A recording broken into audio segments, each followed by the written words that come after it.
What's going on, everybody? It's another edition of the NRW Checkpoint. You know, with your men's WebsterStyle, myself, the man, the voice of fragrance, and Brian Sapph. Brian, how you doing today, sir? Good. How about yourself? I'm doing good, man. I'm doing good. It is but a good day. Let's talk about some games. Let's do it. First up, we have Crime Boss Rockay City on the PS5, Xbox Series S, X, and PC. It's a kind of a hybrid shooter from In-Game Studios 5 and 505 Games as developer, publisher. In this game, it's an organized crime combining first-person shooter action, turf wars. You play it solo and with your friends, and you take on the role of Travis Baker, a man with his sights set on becoming the new king of Rockay. And then this is a game that I was first introduced to, and we are watching the trailer for this because it star-studded Kim Basinger's in it, the late Michael Madsen's in it, and a whole bunch of recognizable actors that we all know and love to some extent, but just household names if you love movies. So I was definitely interested in seeing this one when it came out. So we're watching the trailer for that, and again, is only on next gen, current gen systems and the PC. Okay, looking forward to that trailer. Definitely. Next up is a game that really doesn't need any introduction, and is literally the only game of its kind, at least with this license, and that is MLB The Show 23, and it's on everything: PS4, 5, Xbox One, SX, Switch, PC. Drum roll, and day one on Game Pass. Okay. Shout out to Game Pass. Game Pass. Sports game obviously is baseball, the only officially licensed MLB baseball game for those you know Major League Baseball. From Sony San Diego as a developer and publishers is Major League Baseball, MLB. So it's a baseball game, but I don't know if we talked about this. I know I talked about it on my podcast, which is why I'm excited for this version of the game, is that it includes a new mode called Storylines, and this is a new game experience. The mode is set to focus on the Negro Leagues. So the mode will feature 8 players who play the Negro Leagues, including Jackie Robinson, Buck O'Neil, Satchel Paige, Rube Foster, and more. The mode is a mix of gameplay and narration by Negro League Baseball Museum President Bob Kendrick, highlighting moments from the player's career. That right there got me excited about this game. I was like, yes, I would love to take part in this and really see that history come to life in video game form. Yeah, that sounds dope. Like, I'm not even a baseball person. Like, you know, it is what it is.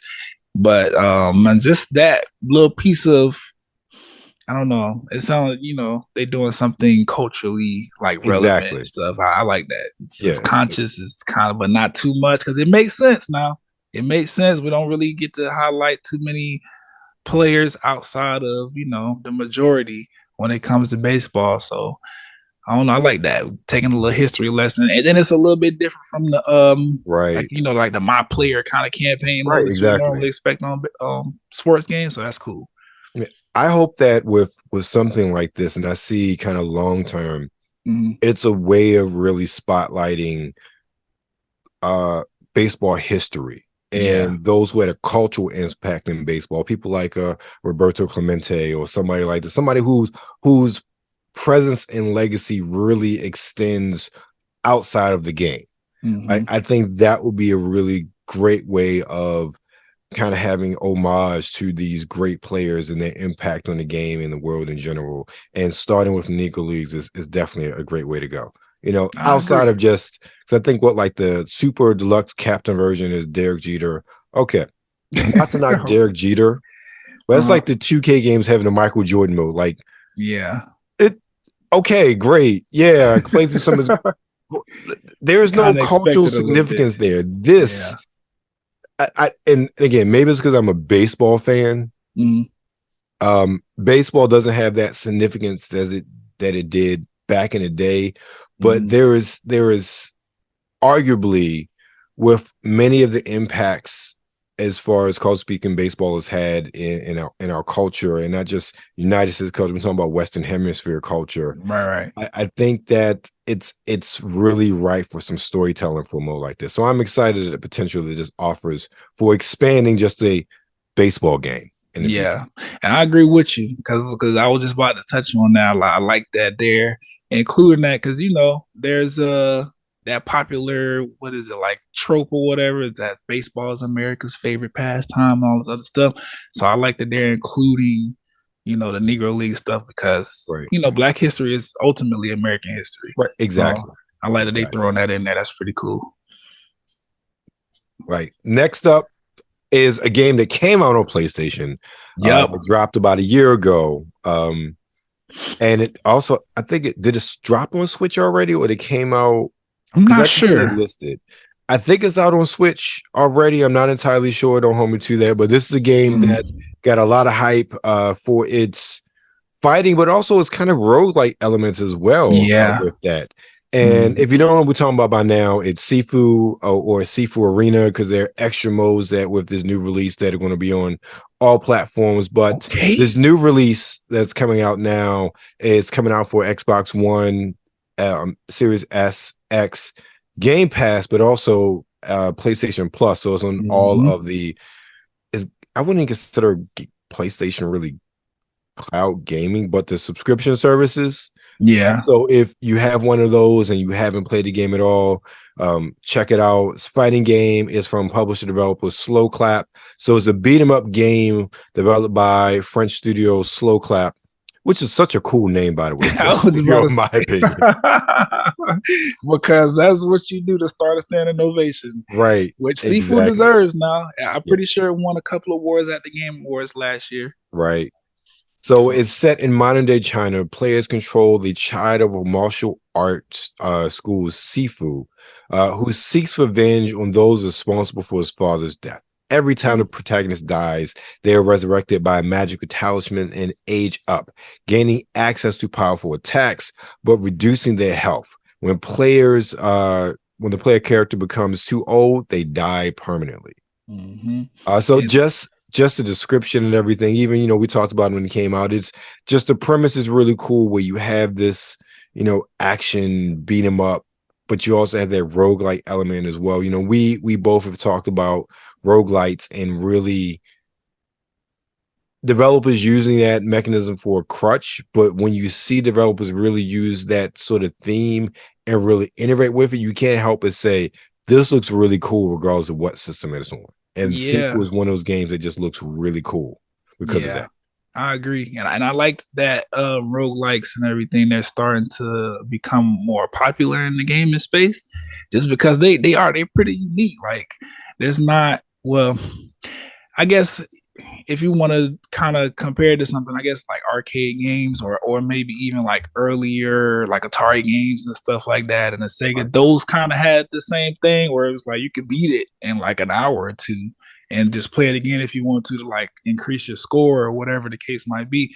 I like that that's kind of coming back in like a new fashion in a way that they're kind of playing with it when it comes to different genres, because this was a fighting game, and then we talked about games like Coton with the Lamb before in the past. That was more of a adventure story action kind of situation.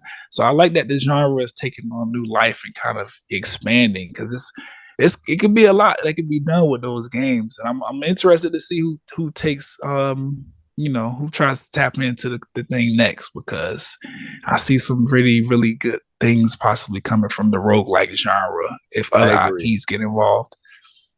I definitely agree with you on that one. So I'm even looking forward to seeing what Slowcap does next.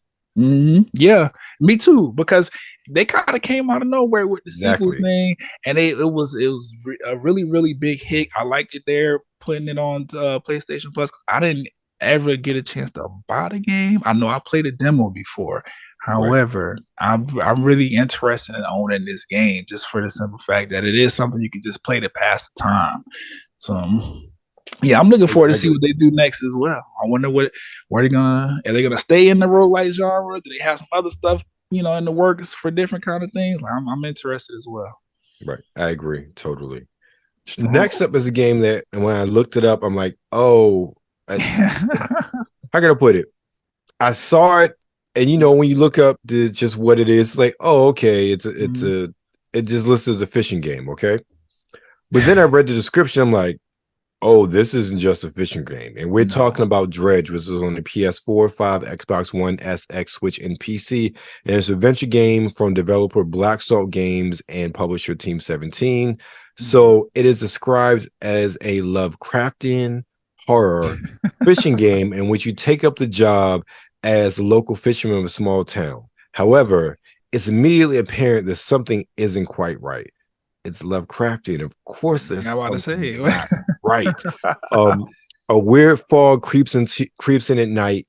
Sell your catch, upgrade your boat, and dredge the depths of long buried secrets. Explore mysterious archipelago and discover why some things are best left forgotten. And we are definitely watching the trailer for this. Interested because look like we got a fishing horror game.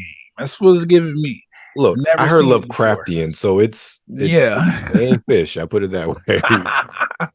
Yeah, well, or they could be fish. Look, they could be fish creatures. Yeah, that's what I mean. Like something sounds a little. We'll see. Trailer, right? Watching that later. Yes, we were definitely watching the trailer for that one. All right, cool. Okay, next up is a game that I'm pretty sure all of us feel like sometimes. It's called The Last Worker.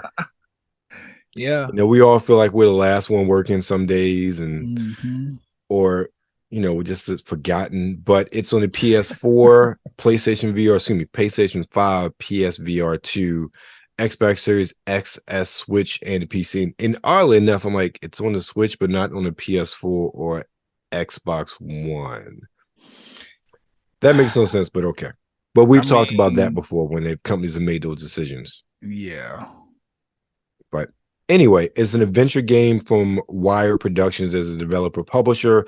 So it's a first-person narrative adventure centered around a struggle in an increasingly automated world, combining a handcrafted art style with immersive gameplay mechanics. The game delivers an emotional, thought-provoking, and comedic story with rich characters and an all-star cast. And yeah, I had to put the trailer for that one over here. Like, that sounds interesting enough. Yeah, exactly.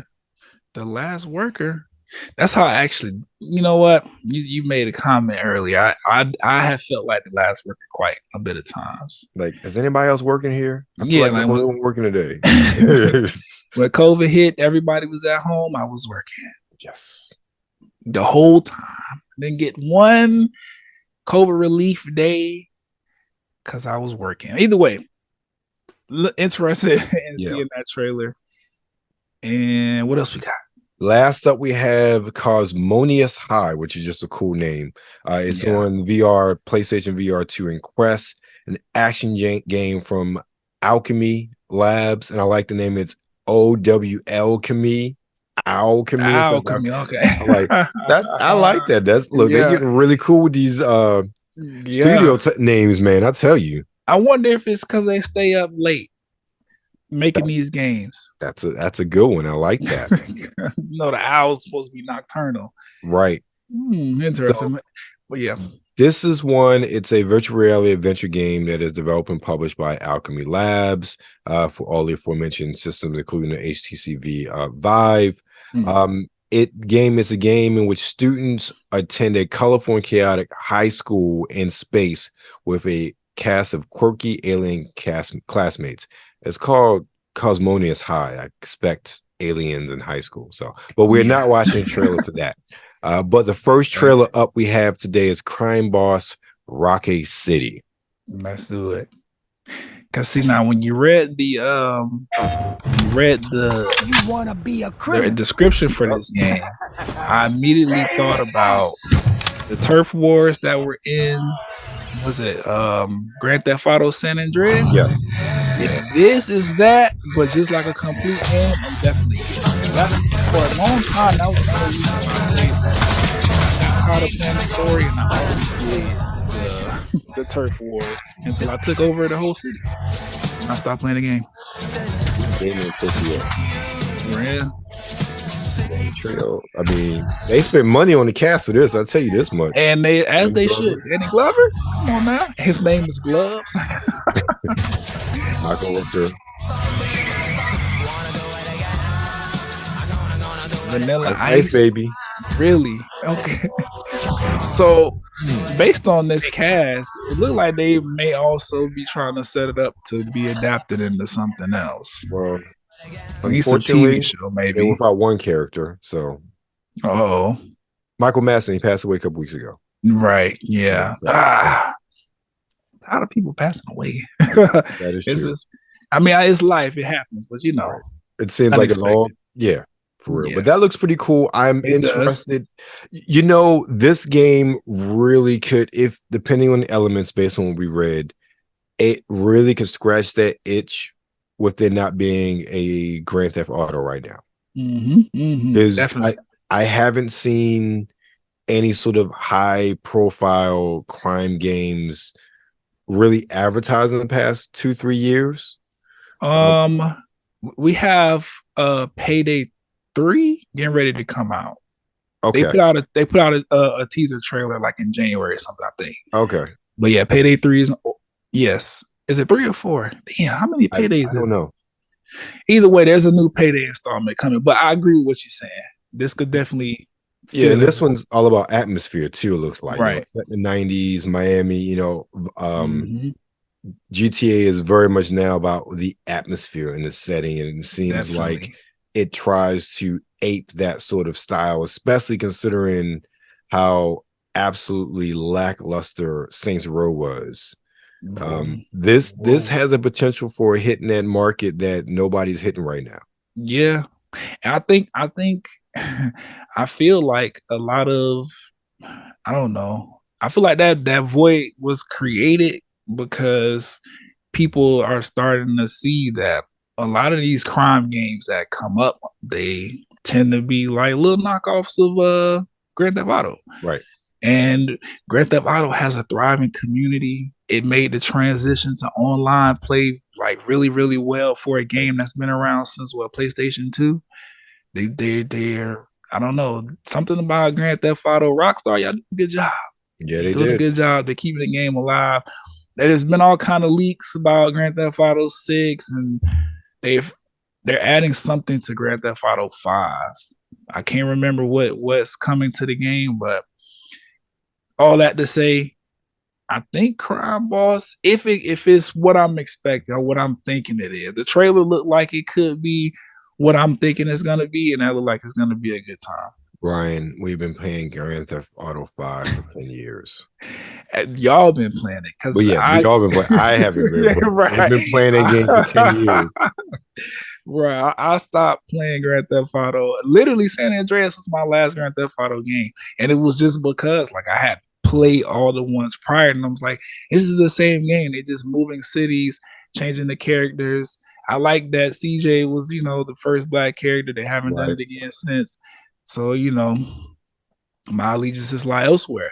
But I think Crime Boss, it could take a shot at things. Yeah, definitely. It offers something different, I think, but in that because if you think about because you Red Dead Redemption, one of the main things that people like about that game is the fact that you could partner up with some of the NPCs and do a whole turf kind of situation or whatever. That was a big component of the game.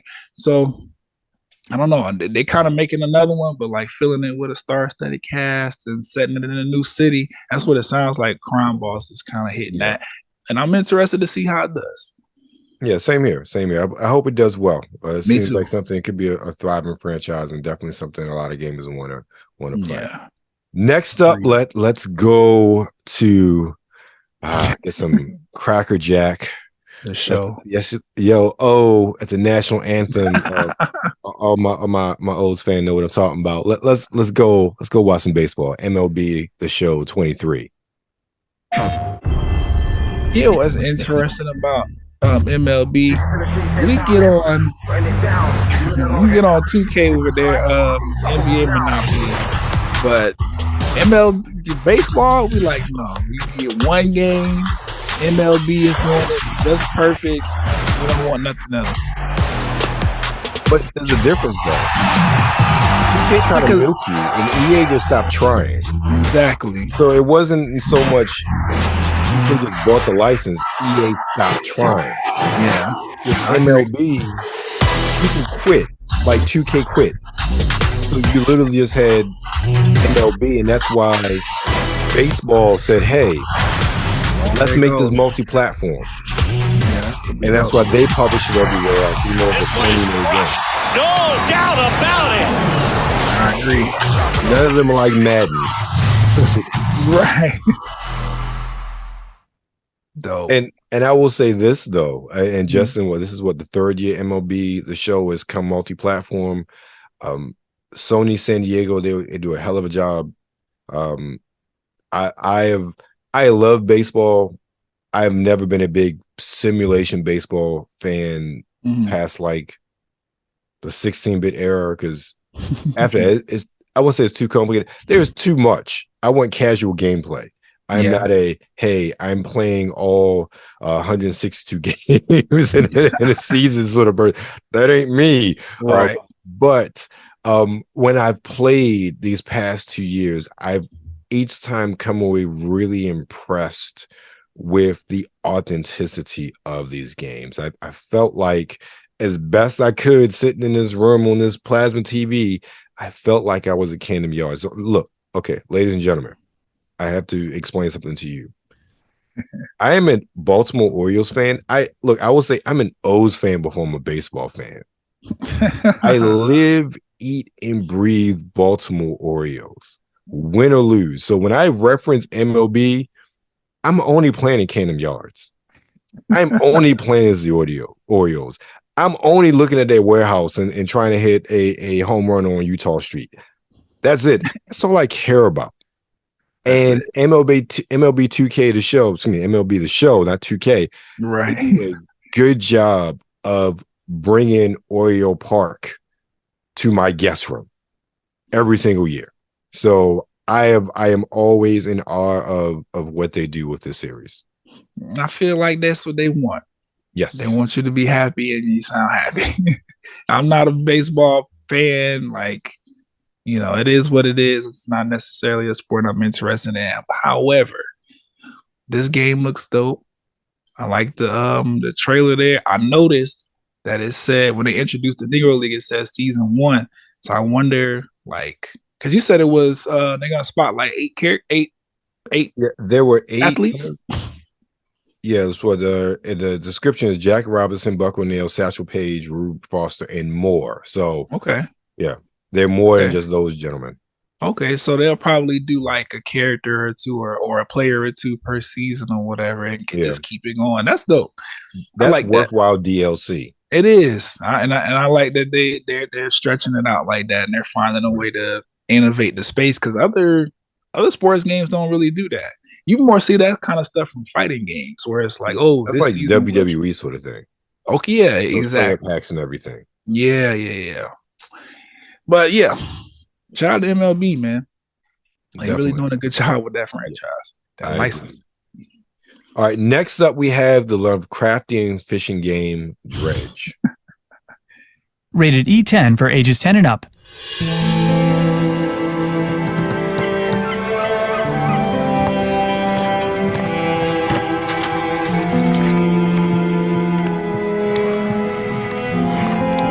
One shilling. That's it. That was a small fish. You get. I mean, that fish wasn't hitting on nothing.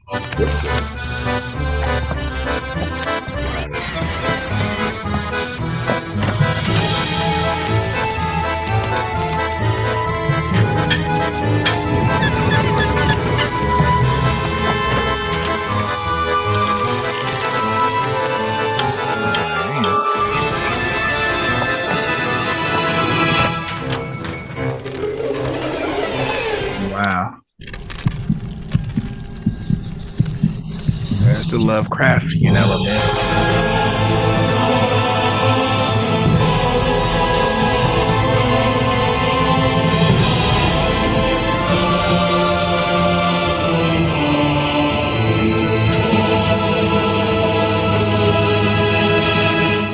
Uh-oh. Right. Uh-oh. Here comes Cthulhu. That's a great place to cut the trailer, guys. It is. Very I don't know, climax building. That was a good way of whetting a player's appetite to find out. because I'm definitely interested. I mean, I could tell just based on the trailer, the more you upgrade your ship and equipment or whatever, the more, the better fish you're able to catch. And then at some point, they start, looking a little different, having some different things going on with us. I'm interested to see what's going on with that, because I don't know. This is not Earth. This is it. Did they specify like this kind of era or time period? No, they didn't. At least not in the description. No. Okay. So it's very much possible that this is Earth that's been invaded by fish aliens or something. Yes. I don't know. I'm interested in the story. I agree. I definitely agree. Yeah. Last up is something that we all feel like the last word. Shout out to everybody still on the clock watching us. Thank you. Yeah, for real. You are. I respect your hustle. Yeah. Maybe it's lack thereof. Right. Which, you. However you get your money, that's you. Right. We don't judge. No. Excuse me. Corporations don't love us. Never did. Yeah, sure. I'm on the lookout. Yeah. This is like a futuristic like Home Depot warehouse or something. I can't go if you're. I thought Amazon for a second, but he's going too slow. It's only me.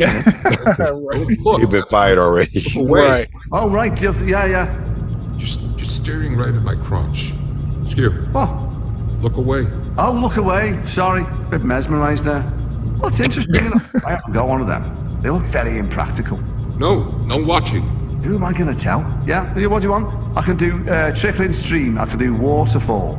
And I can do rain. I'll hold it in. Man, that's the cast for you. Jason Isaacs, Zelda Williams. All right. Yeah.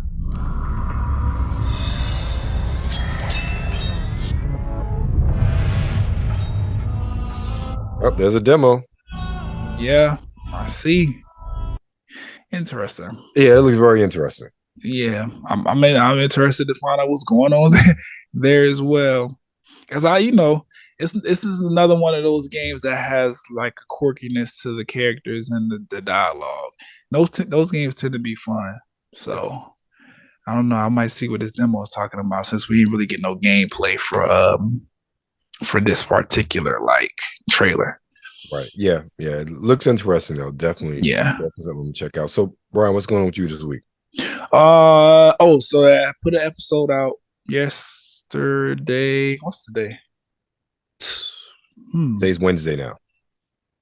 Yeah. So either yesterday or the day before yesterday, because they all blur together. I know. Yeah, there you go.